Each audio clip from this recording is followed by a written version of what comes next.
ఇప్పుడు వచ్చిన ప్రియ సహోదరి సహోదరులందరికీ వందనాలు తెలియజేస్తూ ఉన్నాం. ప్రియులరా, ఈ దినము మనము దేవుని యొక్క వాక్యాన్ని ధ్యానం చేసుకుందాం. క్రీస్తు రాకడకు ముందు సంభవించవలసిన సంగతులు ఈరోజు మనం నేర్చుకోబోతున్నటువంటి విషయము దాదాపుగా అన్ని తెలిసినటువంటి విషయాలే. అయితే మనము ఒక క్రమ పద్ధతిలో వాక్యాన్ని నేర్చుకోవాల్సిన వారిగా ఉంటూ ఉన్నాం కనుక ఈ యొక్క విషయాల్ని మనం ఒకసారి ధ్యానం చేసుకుందాం. క్రీస్తు రాకడకు ముందు సంభవించవలసిన సంగతులు. క్రీస్తు రాకడకు ముందు ఏ మనం చూద్దాం. వాక్యంలో నుంచి చూడండి. యోహాను సువార్త 14వ అధ్యాయము. యోహాను సువార్త 14వ అధ్యాయము 6వ వచన భాగాన్ని మనం చూసినప్పుడు, యేసు నేనే మార్గమును సత్యమును జీవమును, నా ద్వారానే తప్ప ఎవడును తండ్రి వద్దకు రాడు. యేసు ప్రభు వారు ఏమంటున్నారు? నేనే మార్గమును సత్యమును జీవమును, నా ద్వారానే తప్ప ఎవడును తండ్రి వద్దకు రాడు. చిన్న ప్రార్థన చేసుకుందాం. ప్రేమ కలిగిన తండ్రి, కృప కలిగిన దేవ, నమ్మకమైన ప్రభువా యేసయ్యా, నుంచి ఈ యొక్క బుధవారం సాయంకాలం మందు తిరిగి వాక్యంలో ధ్యానం చేసుకున్నటకు మీరు ఇచ్చిన సమయముకై వేలాదిగా వందనాలు, స్తుతులు, స్తోత్రాలు చెల్లిస్తా ఉన్నాం. క్రీస్తు రాకడకు లేదా మీ రాకడకు ముందు సంభవించవలసినటువంటి వాక్యాలను, ప్రభు రాకడకు సూచనలు అనేటువంటి విషయాన్ని మనం నేర్చుకోగలిగితే ఆ విషయాల్లో మొట్టమొదటి విషయం ఒకటి ఉంది.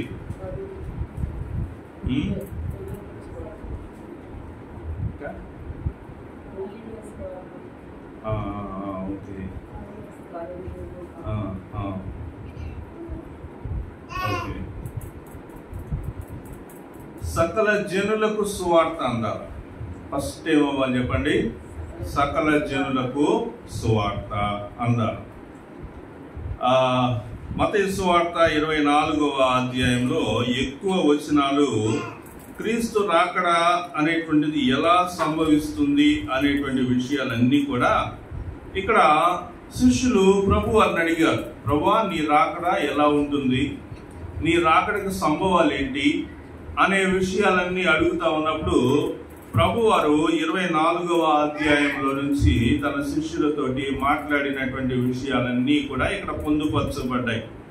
వాటిలో 24:14 వచనంలో, మరియు ఈ రాజ్య సువార్త సకల జనులకు సాక్షార్థమై లోకమందంతటను ప్రకటింపబడును, అటు తర్వాత అంతము వచ్చును. అంతము వచ్చును అనే మాట ఈ సువార్త ప్రకటించబడటం అయిపోగానే వెంటనే అంతం వచ్చేసిందని కాదు. సువార్త ప్రకటింపబడిన మీదట కొన్ని సంభవాలు జరగవలసినటువంటి పరిస్థితి ఉంది. ఆ సంభవాలు జరిగిన తర్వాత అంతము వస్తుందన్నమాట. కాబట్టి ఇక్కడ మన వాక్యంలో మొదటిగా క్రీస్తు రాకడకు జరగవలసినటువంటి సంభవాలు లేదా క్రీస్తు రాకడకు ముందు జరగవలసినటువంటి సంభవాల్లో మొదటిది ఏంటి అంటే, రాజ్య సువార్త సకల జనులకు, అంటే లోకమందంతటా దేవుని యొక్క వాక్యము ప్రకటింపబడాలి. ఈ ఒంగోలు పట్టణాన్ని మనం ఆలోచించి చూస్తే ఒంగోలులోనే చాలా మందికి ఇప్పటి వరకు సువార్త అందలేదు. కేవలం చర్చిలు ఎక్కడెక్కడ ఉంటా ఉన్నాయంటే మామిడిపాలెం, గదరగుంట, క్లోపేట, కబడిపాలెం, తూరుపాలెం, కమ్మపాలెం, ఇట్లాంటి చోట అక్కడక్కడక్కడ ఉంటున్నాయి. కానీ అనేక మంది యేసుక్రీస్తు అంటే కేవలం అందరూ దేవుళ్ళలో ఆయన కూడా ఒక దేవుడు అంతే అని నమ్మేటువంటి ప్రజలు చాలా మంది ఇంకా ఉన్నారు. యేసుక్రీస్తుని దైవ కుమారుడిగా అంగీకరించినటువంటి వారు ఉన్నారు, దేవునిగా అంగీకరించినటువంటి వారు ఉన్నారు. యేసుక్రీస్తు అంటే వాళ్ళ యొక్క ముక్కోటి దేవతల్లో ఒక దేవుడు అనేటువంటి ఉద్దేశంలో కలిగినటువంటి వారిగా కూడా ఉంటూ ఉన్నారు. కాబట్టి ఒంగోలు పట్టణంలోనే సువార్త అందనటువంటి ప్రాంతాలు బోలెడు మనం చూడవచ్చు. ఈ రకంగా మనం ఆలోచిస్తే ప్రపంచవ్యాప్తంగా ఎన్ని దేశాల్లో అసలు క్రీస్తు గురించినటువంటి విషయాలు తెలియనటువంటి వారు ఉంటూ ఉన్నారు. దీవుల్లో చాలా మంది ఉంటా ఉన్నారు. వాళ్ళందరూ కూడా మరి వారి యొక్క సంస్కృతి సాంప్రదాయాలు కలిగినప్పటికీ కూడా యేసుక్రీస్తు గురించినటువంటి విషయాలు చాలా తక్కువ తెలుసుకున్నటువంటి వారిగాను, ఇంకా మనం చెప్పాలంటే రక్షణ మారుమనసు గురించినటువంటి విషయాలు చాలా తక్కువగాను మనం చూస్తూ ఉన్నాం. కనుక దేవుని యొక్క రాజ్యము ఎప్పుడు వస్తుంది అంటే ఫలానా తేదీ సమయాన్ని మనం చెప్పకపోయినా, వాక్యం కూడా చెప్పకపోయినా మనం ఏమర్థం చేసుకోవాలంటే అంతటను ఈ రాజ్య సువార్త సకల జనులకు సాక్షార్థమై లోకమందంతటను ప్రకటింపబడును, అటు తర్వాత అర్థము వచ్చును. కాబట్టి ఈ లోకములో ఉండేటువంటి సకల జనులకు సువార్త అందాలి. ఆ విషయం గురించి మనము ప్రార్థన చేయాలి. ప్రభువా, నీ రాకడ అతి సమీపంగా ఉంది అని మనం చెప్తూ ఉన్నాము. అలాగే మనం ఏం చేయాలా? సకల జనులకు సువార్త అందాలి అనేటువంటి దాని కొరకు మనము ప్రార్థన చేయవలసినటువంటి వారిగా ఉంటూ ఉన్నాం. ఇంకొక మాట కూడా మనం గమనించగలిగితే 13వ అధ్యాయంలో గోధుమలు గురుగురు అనేటువంటి మాట చెబుతూ 30వ వచనంలో ఏమంటున్నాడంటే 13:30లో కోతకాలం వరకు రెండింటిని కలిపి ఎదగనీయుడి, కోతకాలం ముందు గురుగులను ముందుగా కూర్చి వాటిని కాల్చివేటుకు కట్టలు కట్టి గోధుమలను నా కొట్టులో చేర్చి పెట్టుడని కోతకాండతో చెప్పుదునా నేను. కాబట్టి ఈ భూలోకంలో సర్వజనులకు సువార్త ప్రకటించాల్సినటువంటి బాధ్యత మనపై ఉన్నది. వాళ్ళు నమ్మారా నమ్మలేదా అనేటువంటి విషయం కంటే కూడా వారి యొక్క చెవులలోనికి మనసులోనికి క్రీస్తు యొక్క సువార్త ప్రకటించాల్సినటువంటి బాధ్యత మనపై ఉన్నది. మరి సువార్తను అడ్డుకుంటారు కదా, సువార్తను అడ్డుకునేటువంటి వారు కూడా ఈ భూలోకంలో ఉన్నారు కదా. అంటే సువార్తను అడ్డుకున్నా, వాళ్ళు మన యొక్క పనికి ఇబ్బందిగా మారినా, ఏమి జరిగినా మనం ఏం చేయాలా? సువార్త ప్రకటిస్తూనే ఉండాలి. సువార్త ప్రకటించడం అనేటువంటి బాధ్యత మనపై ఉన్నదన్నమాట. కాబట్టి ఆ విషయాన్ని మనందరం కూడా గుర్తు పెట్టుకోవాలి. రెండో విషయం ఏంటంటే నాశన పాత్రుడు లేదా పాప పురుషుడు అనేటువంటి ఆయతను బయటపడవలసినటువంటి వానిగా ఉన్నదని వాక్యం మనకు బోధిస్తా ఉంది. దశలోనికైలకు రాసిన 2వ పత్రిక 2వ అధ్యాయంలో నుంచి మనం గమనించినప్పుడు చూడండి, సహోదరులారా, ప్రభు దినం ఎప్పుడే వచ్చి ఉన్నట్టుగా ఆత్మ వలనైనను మాట వలనైనను మా యొద్ద నుండి వచ్చినదని చెప్పిన పత్రికల వలనైనను ఎవరైనాను చెప్పిన యెడల మీరు త్వరపడి చంచల మనస్కులు కాకుండవలెననియు బెదరకుండవలెననియు మన ప్రభు అయిన యేసు క్రీస్తు రాకడను బట్టి మనము ఆయన యొద్ద కూడుకొనుటను బట్టి మిమ్మును వేడుకొనుచున్నాము.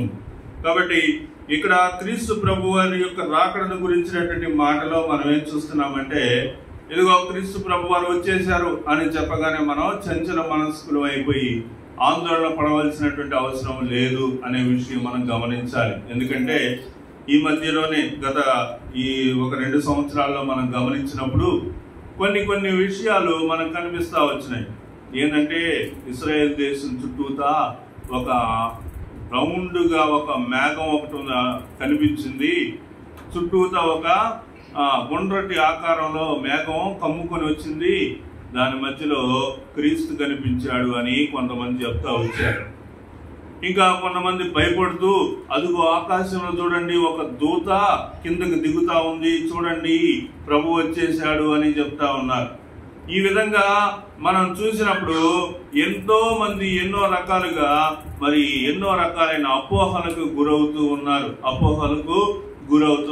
ప్రభు వచ్చేసాడు, ఆయన మెస్సియా వచ్చేసాడు అని ఎంతో మంది అభిప్రాయాలు పడుతూ ఉన్నారు.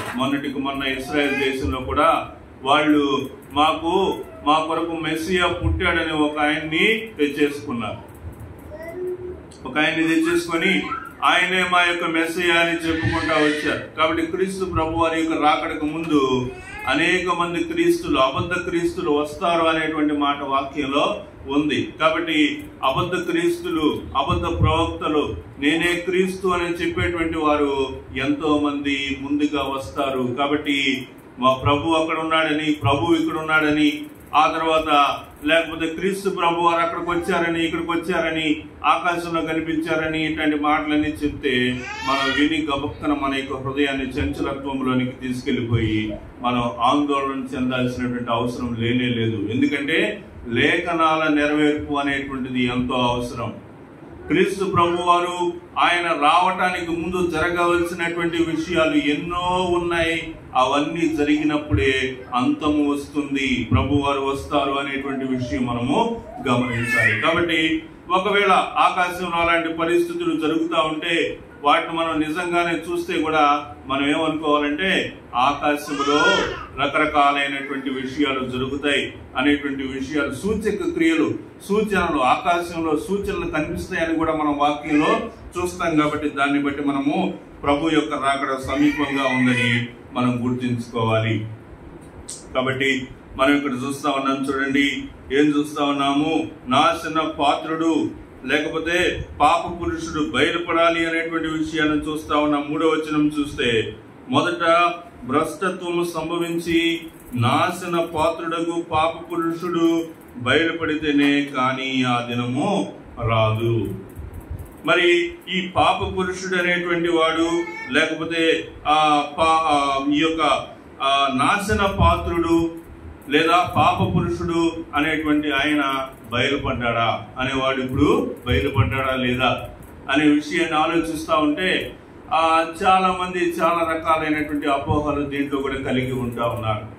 ఎలాగంటే టెక్నాలజీ మారుతూ ఉంది కదా, ఈ టెక్నాలజీ మార్పే అంత్యక్రీస్తు అని చెప్తున్నారు.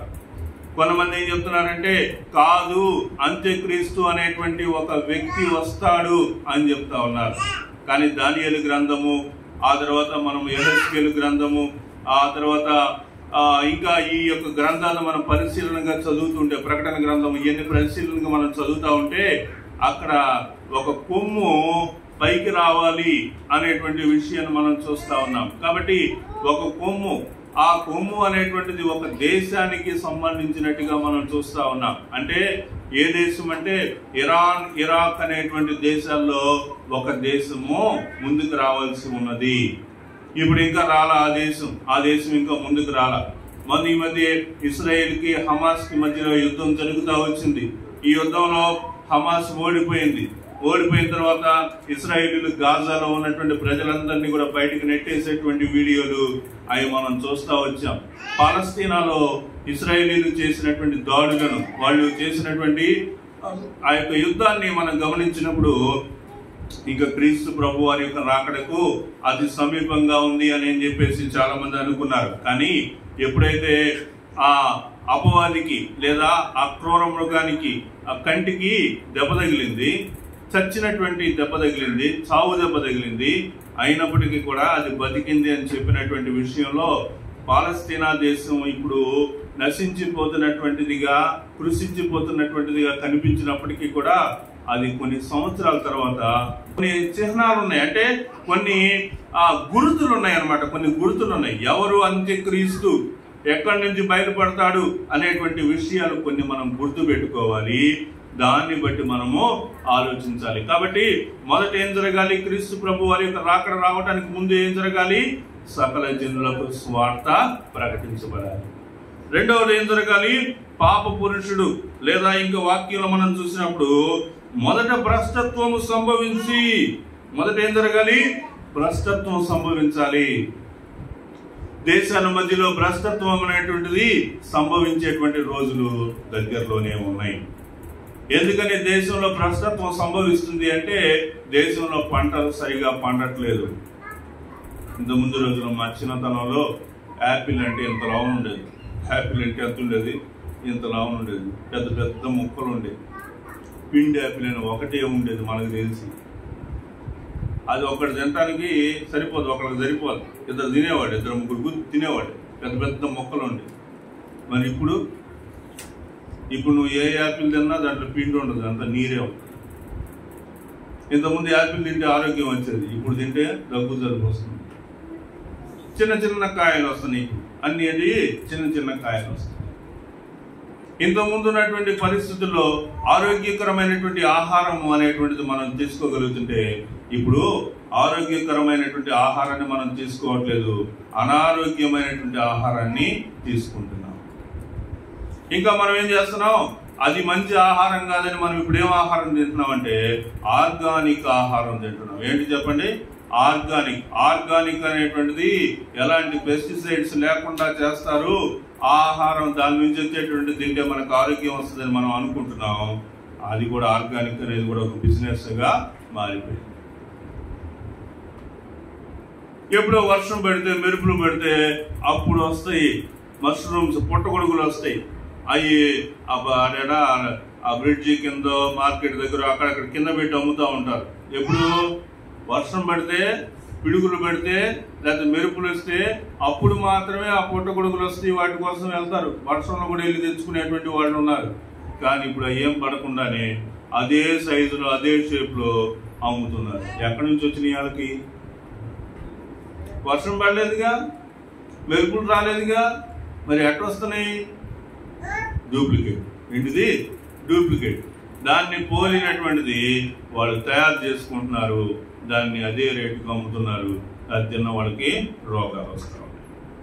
కాబట్టి ఇక్కడ మనం ఏం చూస్తున్నామంటే వాక్యంలో ఒకే ఒక్క మాట చెప్పాడు, భ్రష్టత్వం అని ఒక్క మాట చెప్పాడు. కానీ ఆ భ్రష్టత్వం అనేటువంటిది ఎన్ని విధాలుగా దేశం మీదకి వస్తుంది అనేటువంటిది మనం చెప్పలేము. ఆహార విషయాల గురించి నేను చెప్పాను, కానీ ఆర్థికంగా ఎన్ని సంక్షోభాలకు గురవ్వాలో దేశాలు మనకు తెలియదు.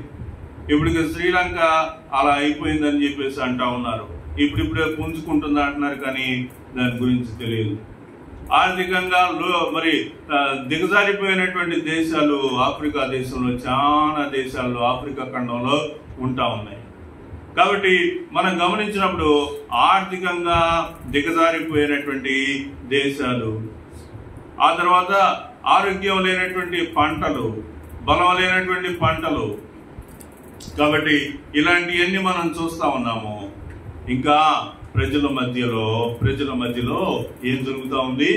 పాపం విస్తరిస్తూ ఉంది. ప్రజలందరూ పాపం చేస్తూ ఉన్నారు. ప్రతి దాంట్లో పాపమే కనిపిస్తూ ఉంది. వాక్యంలో రాయబడినటువంటి మూడు విషయాలు కనిపించినాయి, కానీ ఇప్పుడు వాటిల్లోనే రకరకాలైనటువంటి పాపాలు మనుషులు చేస్తా ఉన్నారు. ఏంటి ఆ పాపాలు? మూడు పాపాలు ఉన్నాయి, చెప్పండి. ఇవి తండ్రి వలన పుట్టినవి కావు అని 3 విషయాలు చెప్పాడు. ఏంటవి? శరీరాశ, నేత్రాశ, జీవపు డంబం. కాబట్టి శరీరాశ, ఏం తిందాము, ఏం ధరించుకుందాము, ఏ మనిషి యొక్క ఆలోచనలుగా ఉంటా ఉన్నాయి. నేత్రాశ, కంటికి కనిపించింది, కంటికి ఇంపుగా ఉన్నది, నీ కంటికి నీ మనసుకు నచ్చినటువంటి దాన్ని నువ్వు ప్రేమిస్తా ఉన్నావు. జీవపు డంబము. కాబట్టి ఈ విధంగా మనం చూసినప్పుడు ఇవన్నీ తండ్రి వలన పుట్టినవి కావు. తండ్రి వలన పుట్టినవి కావు అంటే ఎవరి వలన పుట్టినవి అని అర్థం? అపవాది వలన పుట్టినవే. అపవాది యొక్క శక్తుల వలన పుట్టినటువంటి ఈ యొక్క తంత్రాలన్నీ కూడా వాటన్నిటిని మనం ఏం చేస్తా ఉన్నామో వాటన్నిటిని మనం పాటిస్తా ఉన్నాం, వాటన్నిటిని ఇష్టపడతా ఉన్నాం, వాటన్నిటిని మనం నెరవేర్చుకుంటా ఉన్నాం. కాబట్టి ఇవన్నీ ఏం చేస్తాయి అంటే చివరికి భ్రష్టత్వాన్ని దేశం మీదకి తీసుకొని వస్తాయి. ఇంకొక చిన్నగా నేను ఒక ఉదాహరణతోటి నేను ఈ మాట దాటిపోవాలని అనుకుంటా ఉన్నాను. మోషే 40 రోజులు ప్రార్థనలో గడుపుతూ దేవుని దగ్గరికి వెళ్ళాడు, కొండ మీద దగ్గరికి వెళ్ళాడు.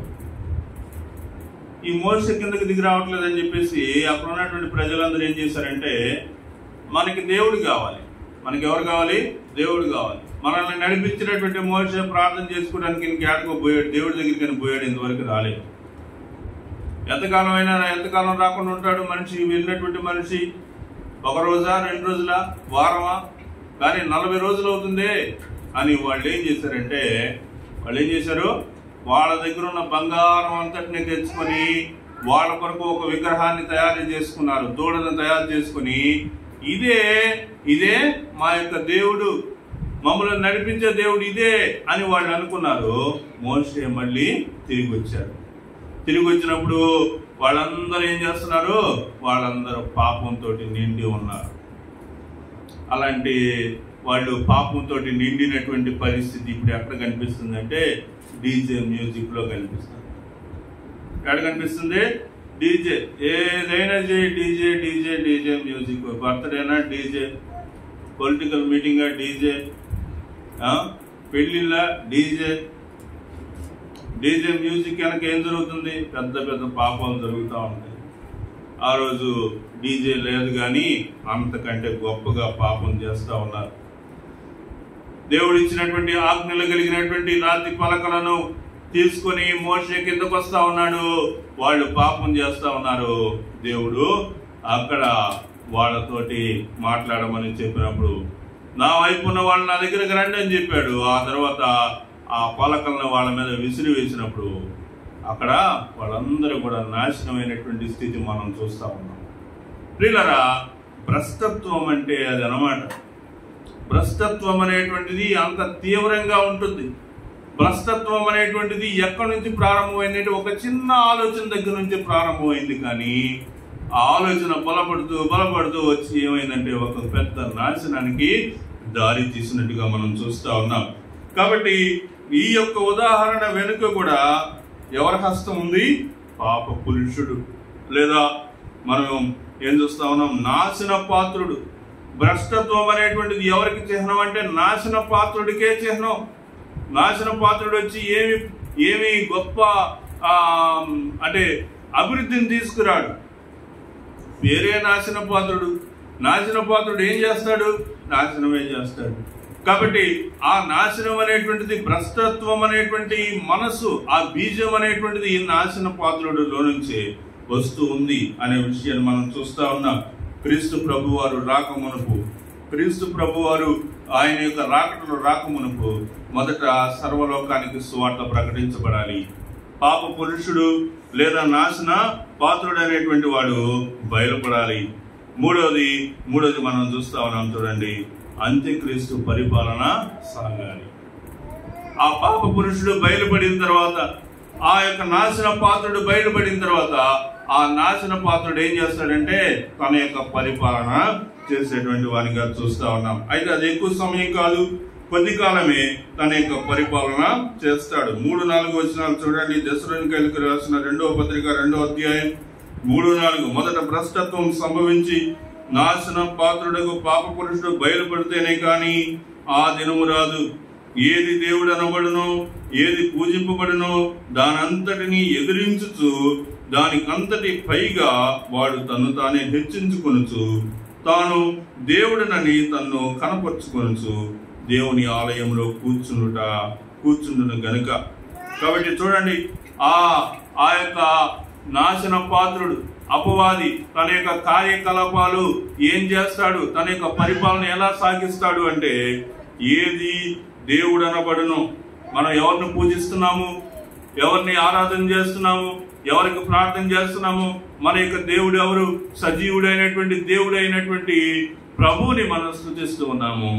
ఇక్కడ అంత్యక్రీస్తు పరిపాలన ఎలా సాగుతుందంటే అదే దేవుణ్ణి అని చెప్తాడు. మీరెవరిని పూజిస్తున్నారు? నేను యేసు ప్రభువుని పూజిస్తున్నా, నేనే యేసు ప్రభువుని అంటాడు. వేరే మతస్థులు వాళ్ళ మతాలను మేము పూజించుకుంటున్నామంటే అంత్యక్రీస్తు ఏమంటాడంటే అది కూడా నేనే అంటాడు. కావాలంటే మీరు నన్ను చూడండి, నేను అలా మారుతాను. వాళ్ళ దేవుళ్ళలాగా మారుతాడు, మన ప్రభువులాగా మారుతాడు, ఎవరికి నచ్చినటువంటి దేవుళ్ళలాగా వాళ్ళలాగా మారుతాడు. అంటే అప్పుడు ఏమవుతుంది అంటే అందరినీ పరిపాలించేవాడు అవుతాడు. అంత్యక్రీస్తు అనేవాడు ఏమవుతాడు? అందరినీ పరిపాలించేవాడు అవుతాడు. మరి అందరూ అంత్యక్రీస్తు వైపు ఉంటారా అంటే క్రీస్తు ప్రభువుని ఎరిగిన వాడు తప్పితే మిగతా వాళ్ళందరూ ఆయన వైపే అంత్యక్రీస్తు పరిపాలనలోనే ఉంటారు. మరి ఈ విషయాన్ని మనం ఆలోచిస్తూ ఉన్నప్పుడు చూడండి ఏం రాశాడంటే ఇక్కడ, ఏది దేవుడు అనబడును, ఏది పూజింపబడునో దాని అంతటిని ఎదిరించుచు మన ప్రభువుని ఎదిరిస్తాడు. మీ దేవుడు చెప్పేది కాదు, నేను చెప్పేదే రైట్ అనేటువంటి మాట చెప్తాడు. ఎదిరించేటువంటి మనసు కలిగినటువంటి వాడు అవుతాడు. ఎవరు? ఈ యొక్క అంత్యక్రీస్తు. పాప పురుషుడు. అంత భయంకరమైనటువంటి పరిస్థితులు చోటు చేసుకోబోతా ఉన్నాయి. క్రైస్తవులు అనేటువంటి వారు ఇంకా తీవ్రంగా మరి ఆ ఇబ్బందులకు గురవుతారు. ఎందుకు గురవుతారు అంటే వాళ్ళ యొక్క నామముతో కలిసినటువంటి ఒక కార్డు ఒకటి ఇస్తారు. ఆధార్ కార్డు లాంటిది ఒక కార్డు లేకపోతే ఒక గురుతో ఉంటది. ఆ గురుతు కలిగినటువంటి వారికే ఆహారమైనా ఉండటానికైనా దేనికైనా అది లేనటువంటి వారికి భూలోకంలో జీవించడానికి కష్టమే అన్నమాట. ఎక్కడున్నా కానీ ఆహారం కోసం దాన్ని మనం కలిగి ఉండాల్సినటువంటి రోజులు వస్తాయి. ఆ రోజుల్లో ఎవరు నిజంగా యేసుక్రీస్తుని అంగీకరించినటువంటి వాళ్ళు, క్రీస్తు కోసం నిలబడేటువంటి వాళ్ళు ఎవరు అనేది ఆ రోజు తేలిపోనుంది. కాబట్టి మనం ఏం ప్రార్థన చేయాలి? దాని నిమిత్తం ఆ రోజులు తక్కువ చేయబడాలి అని ప్రార్థన చేయాలి. ఆ మాట ఇక్కడ మనం చూస్తా ఉన్నాం. ఏమని చెప్తున్నాడండి చూడండి. ఆ దినములు తక్కువ చేయబడిన ఎడల, ఆ దినములు తక్కువ చేయబడక పోయిన ఎడల ఏ శరీరయు తప్పించుకున్నాడు.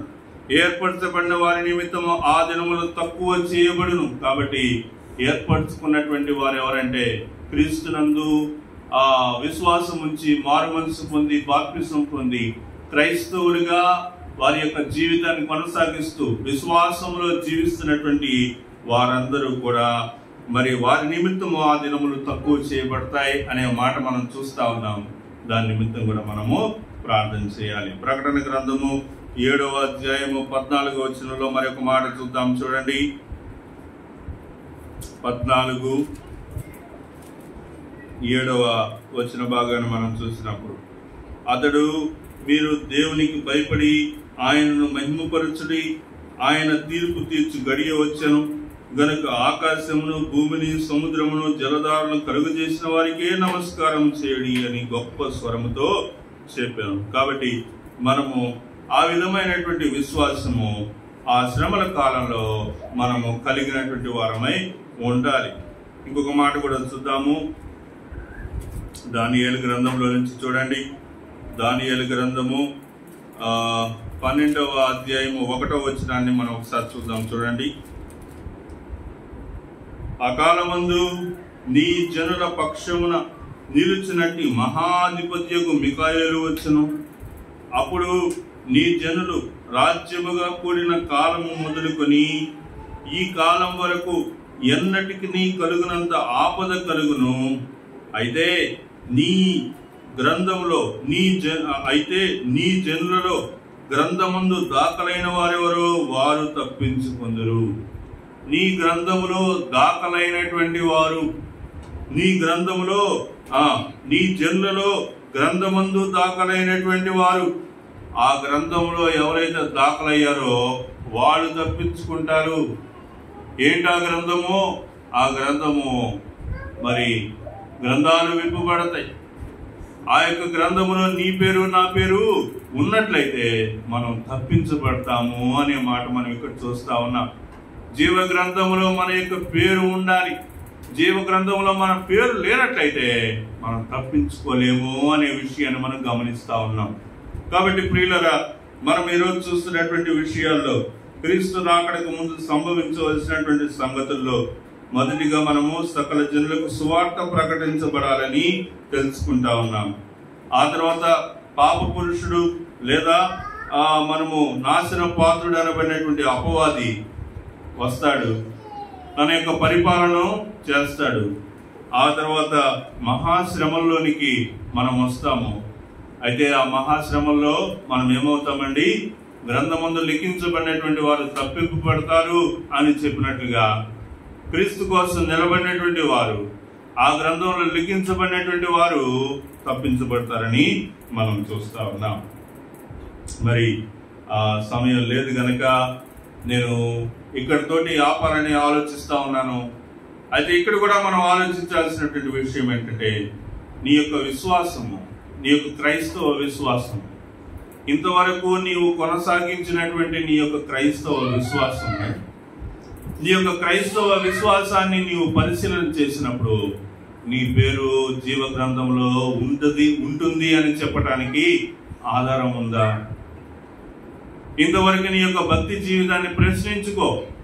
నీవు ఇంతకాలం నువ్వు ఎలాగైతే నీ యొక్క భక్తి జీవితాన్ని కొనసాగించావో, దేవుని ఎదుట నీ యొక్క జీవితాన్ని ఒకసారి పరీక్షించుకొని ఆలోచించినప్పుడు, నా జీవితం దేవుని ఎదుట యథార్థంగానే ఉంది, నా పేరు జీవ గ్రంథంలో ఉంటుంది అని చెప్పి అంత ధైర్యం నీకున్నట్లయితే ఆ మహాశ్రమల కాలంలో నువ్వేమవుతావు? తప్పింపబడతావు. లేదు, నా యొక్క జీవితంలో నేను చేస్తున్నటువంటి భక్తికి ప్రభువుకి సంబంధమే లేదు, నా భక్తి కేవలం మాటలే కానీ క్రియలు లేనటువంటి భక్తి అనుకుంటే జీవ గ్రంథంలో మన పేరు ఉండదు. జీవ గ్రంథంలో మన పేరు లేదు అంటే ఆ శ్రమలలో నుంచి మనం తప్పింపబడమనేటువంటి విషయాన్ని మనం చూస్తూ ఉన్నాం. మిమ్మల్ని మీరు ప్రశ్నించుకోండి. ఇంకా ఒకవేళ నీ యొక్క జీవితము దేవుని దృష్టిలో యథార్థంగా అనిపించట్లేదని అనిపిస్తే ప్రార్థించండి. దేవుని యొక్క క్రియలు, ఆయన యొక్క న్యాయ విధులు, అపొస్తలుల బోధ యందును, సహవాసం అందును, రొట్టె విరుచుట యందును, ప్రార్థించుట యందును ఎడతగినటువంటి అనుభవంలోనికి మీరు రావాలి. యథార్థమైనటువంటి మనస్సుతోటి ప్రభువుని మీరు అంగీకరించాలి. ఆయన యొక్క మార్గం వైపు చూడాలి. దాన్ని మీరు అన్వేషించినప్పుడు దేవుని యొక్క ఆత్మను పొందుకున్నటువంటి వారమై, పరిశుద్ధాత్మను కలిగినటువంటి వారమై, ఆయన యొక్క మనస్సు ఎరిగినటువంటి వారమై మనం జీవిస్తూ మన యొక్క జీవితాన్ని, ఈ భూలోకపు జీవితం ఒకవేళ ముగించబడితే అలాంటి పరిశుద్ధతతోనే మన యొక్క జీవితం ముగించబడాలి. అలా ముగించబడినప్పుడు ఇదిగో ఈ యొక్క శ్రమల్లో కనుక మనం ఉన్నట్లయితే, ఆ జీవ గ్రంథంలో మన పేర్లు కనుక ఉన్నట్లయితే మనం తప్పకుండా ఏమవుతామో? తప్పింపబడతాం అనేటువంటి విషయం, ఆ యొక్క నిరీక్షణ, ఆ కృప దేవుడు మనకు దయచేయనుగాక. ప్రార్థన కాలమందు మేమందరము నీ సన్నిధిలో చేరి నిన్ను కీర్తించి స్తుతించి నీ మాటలు ధ్యానం చేయటకు మీరు చూపిన కృపకై వందనాలు. నీ రాకడకు సూచనలు, సంభవాలు ఏమిటి అనేటువంటి విషయాన్ని నాయన మేము పలుమార్లు ఆలోచించుకోవాలి.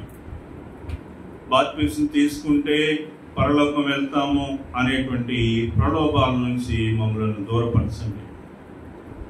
బాప్తిసం తీసుకుంటే పరిశుద్ధాత్మ అను వరాన్ని మేము పొందుతాం, లేదా మారు మనసు పొందితే పరిశుద్ధాత్మ అనే వరాన్ని మేము పొందుతాం. సంఘంలో చేర్చబడటానికి మాకు బాప్తిస క్రమం అనేటువంటిది అవసరమై ఉన్నది. కానీ బాప్తిసం పొందిన నాట నుంచి మా క్రియలు మీరు చూసేటువంటి వారిగా ఉన్నారు. క్రియలు లేనటువంటి విశ్వాసం మృతం. కాబట్టి క్రియలు లేకుండా నేను విశ్వాసిని అని చెప్పటం ఏ విధంగా మరి ఉపయోగం లేనటువంటి పరిస్థితితో ఆ విషయాన్ని మేమందరం కూడా గుర్తెరిగి నీ యొక్క రాజ్యములోనికి మేము ప్రవేశం కలిగినటువంటి వారమై ఉండుటకు, నీ యొక్క జీవ గ్రంథమందు పేరు కలిగినటువంటి వారమై ఉండుటకు నాయన యేసయ్య అనుదినము మమ్మల్ని మేము పరీక్షింపబడినటువంటి వారమై వాక్యము చేత మమ్మల్ని మేము పరీక్షించుకునేటకు కృప చూపమని కోరుతూ ఉన్నాం. ప్రార్థన ద్వారా నిరంతరము ప్రభు నాయన యేసయ్య మమ్మల్ని మేము కడుగుకొనేటకు కృప చూపమని కోరుతూ ఉన్నాం. నీ రాజ్యము, నీ రాకడ అతి సమీపముగా ఉన్నదని భూమి మీద ఆకాశంలో జరుగుతున్నటువంటి పరిస్థితులను బట్టి మేము గమనిస్తూ ఉన్నాము. ప్రభువా, అంతం వరకు నమ్మకంగా ఉన్నటువంటి వాడే రక్షింపబడతాడని మీరు వాక్యంలో సెలవించి ఉండగా, అంతము వరకు నమ్మకత్వాన్ని చూపించుటకు మమ్మల్ని మేము నాయనసే ప్రభా మమ్మల్ని మేము ప్రభు స్థిరపరచుకున్నటకు మీ యొక్క ఆత్మ వాక్యము ద్వారా మేము బలము పొందుతాము కనుక నీ వాక్యము చేత నిరంతరము నింపబడుటకు, నీ క్రీస్తు వాక్యము మీలో సమృద్ధిగా నివసింపనీయుడని వాక్యములో సెలవించినట్లుగా ఆ వాక్యము చేత ప్రభా నాయన మేము నింపబడుటకు, తృప్తిపరచబడుటకు కృప చూపమని కోరుతూ ఉన్నాం. ఈ దినము యొక్క క్రమకుడికలో చేరి వచ్చిన ప్రతి ఒక్కరిని జ్ఞాపకం తెచ్చుకుంటా ఉన్నాం. వారి వారి జీవితాల్లో, కుటుంబ జీవితాల్లో కలుగుతున్నటువంటి శ్రమలు, శోధనలను ఒకవైపు ఉంచి పరలోక రాజ్యం కొరకైనటువంటి నిరీక్షణ ఇంకొక చేతిలో ఉంచి ఈ రెండింటినీ మేము బ్యాలెన్స్ చేసుకుంటూ ప్రభు నాయన నీ యొక్క రాజ్యమునకు హక్కుదారులం అగుటకు ప్రయాసపడి వారిగా చేయమని కోరుతూ ఉన్నాం. ఆయన ప్రభు నాయన కుటుంబ జీవితాన్ని బట్టి ఆత్మీయ జీవితాన్ని కుంటుపరుచుకోకుండా నాయన యేసయ్య ప్రభువా నిరంతరము ఆత్మానుసారమైనటువంటి జీవితం ద్వారా కుటుంబాన్ని కట్టుకునేటకు కృప చూపమని కోరుతూ ఉన్నాం. సమస్త మహిమాగంత ప్రభావాన్ని మీకు ఆరోపిస్తూ ఉన్నాం. శుక్రవారం సాయంకాలం నాయన యేసయ్య ప్రభువా, పౌలు గారి యొక్క జ్ఞాపకార్థ కూడిక ఆయన చిరంజీవన్న రవణక్క కుటుంబంలో ప్రభా నాయన వారికి ఇంటి దగ్గర ఏర్పాటు చేస్తూ ఉండగా వారి కుటుంబానికి మీరు తోడుగా ఉండండి. ఆ కార్యక్రమము సజావుగా జరుగునట్లుగా, పరిశుద్ధాత్మ శక్తి ద్వారా వాక్యం బోధింపబడినట్లుగా ఈ కృప చూపమని కోరుతూ ఉన్నాను. సమస్త మహిమాగంత ప్రభావాన్ని మీకు ఆరోపిస్తూ ఈ దినము మీరు మాకు ఇచ్చిన లేఖన భాగముగా వేలాదిగా వందనాలు, స్తుతులు, స్తోత్రాలు చెల్లిస్తూ సమస్త మహిమాగంత ప్రభావాన్ని మీకు ఆరోపిస్తూ యేసు నామం పేరిట ప్రార్థిస్తున్నాను తండ్రి. ఆమేన్.